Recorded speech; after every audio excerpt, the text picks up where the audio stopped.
আসসালামু আলাইকুম এভরিওয়ান। আজকের এই ভিডিওটা হইল গিয়া আইএসও সিনোনিমের গুরুত্ব লইয়া। সিনোনিম ওয়ার্ডস গুলা শেখা কেন গুরুত্বপূর্ণ? আমি কইব যে সিনোনিম ওয়ার্ডস গুলা শিখতেই বা আপনার সম্পূর্ণ আইএসও লাগে। আজ রাইটিং এ যদি যান, আপনি যদি ওয়ার্ড রিপিট হয়, এক ওয়ার্ড যদি বারবার রিপিট হয়, তাহলে কিন্তু আপনি মার্কস কম পাইবা। দেখো সিনোনিম না জানলে আইএস রাইটিং আপনি দুর্বল।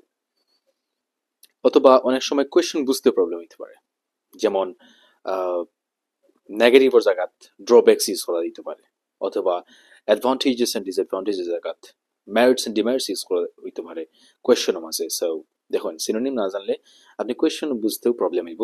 সিনোনিম না জানলে আপনি অ্যাজ রাইটিংও এক ওয়ার্ড বারবার বারবার ইউজ করবা, অথবা লো বেন্ডের ওয়ার্ড ইউজ করবা। সো আপনি রাইটিংও কম মার্কস পাইরা। আমরা যেমি এখন রিডিংও, অ্যাসর রিডিংও সিনোনিম ছাড়া কোনো কথাও নাই। কোয়েশ্চেন পড়বা, কোয়েশ্চেন বুঝিয়া তারপরে গিয়ে প্যাসেজ থেকে কোয়েশ্চেনের অ্যান্সারগুলো ফাইন্ড আউট করবা। কোয়েশ্চেনের মাঝে সিনোনিম পাইবা অনেক সময়। নিডের বদলে রিকোয়ার থাকতে পারে। এখন আপনি যদি শুধু নিড জানেন, রিকোয়ার জানেন না, তাহলে কোয়েশ্চেনও আপনার প্রবলেম হইব। এখন কোয়েশ্চেন ফরিয়া আপনি যাওয়া লাগবো প্যাসেজও। কোয়েশ্চেন থেকে কিওয়ার্ডস নিয়ে যাইতে হইব, মিনিং নিয়ে যাইতে হইব। তো আপনি প্যাসেজ যখন পড়বা, তখন আপনি যদি সিনোনিম ওয়ার্ডস কম জানেন, তাহলে আপনি এই কিওয়ার্ডস গুলা এখানে ম্যাচিং করতে পারতেন না, কোন জায়গাতে অ্যান্সার আছে ফাইন্ড আউট করতে পারতেন না।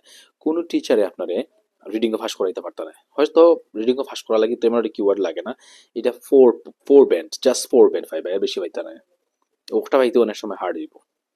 সো কোয়েশ্চেন যদি বেশি হার্ড করে, তাইলে ফোর ব্যান্ড পাওয়াটা টাফ আছে। দেখুন, সিনোনিম ছাড়া রিডিংও কোনো উপায় নেই।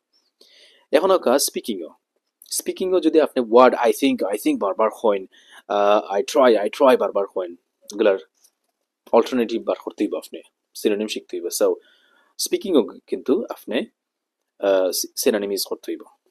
দেখুন, সিনোনিম ছাড়া রাইটিং চলেন না, রিডিং চলেন না, স্পিকিংও চলেন না। এখন লাস্টলি লিসেনিংও সেম। লিসেনিংও কোয়েশ্চেন দেখবা খুব সিম্পলি দেওয়া, কিন্তু তারার মাথা অনেক বেশি, কারণ প্যারাফ্রেজ করে। তো প্যারাফ্রেজও গিয়া তারা সিনোনিম ইউজ করে, সিনোনিম ইউজ করিয়া তারা প্যারাফ্রেজ করে। সো আপনি এটা বুঝতে হইব, আপনার এটা শিখতে হইব। শিখলে আপনি বুঝতে পারবা। সো দেখুন, প্রত্যেকটা মডিউলও সিনোনিমের কতটুকু গুরুত্ব। এই ভিডিওটা যারা আপনারা দেখবা মন দিয়া, তারা আমি অনেক ধন্যবাদ জানাই।